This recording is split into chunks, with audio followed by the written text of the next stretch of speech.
Քրեակատարողական հիմնարկում սրբազաններին գաղտնալսելը մտահոգիչ չի։ Ես նման տեղեկությունների չեմ Փաստաբաններն էին հայտարարել, որ գաղտնալսել են երկու սրբազաններին խցում։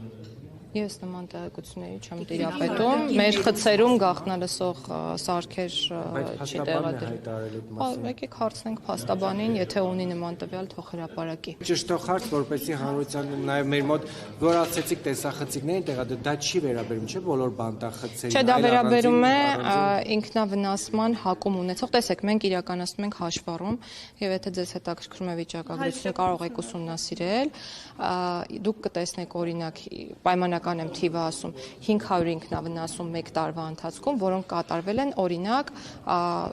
30 անձի կողմից, այսինքն մենք հստակ ունենք որոշակի անձինք, որոնց կողմնորոշված վարքագիծը ինքնավնասումներ կատարելն է։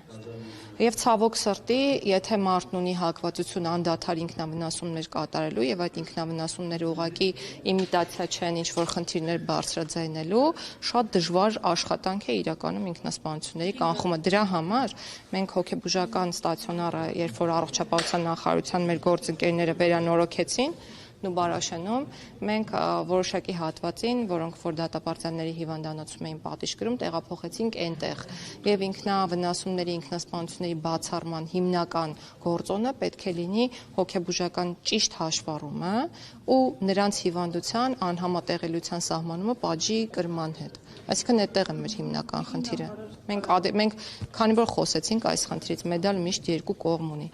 Խնդիրը այնքան մեծ է նմանատիպ անձանց պահելու, ուղղակի աննկարագրելի է, բայց քանի որ խոսել ենք, ասեմ, մենք նաև առնչվում ենք այլ անձանց իրավունքներին, որովհետև անձինք խնդիրներ ունեն նաև այդ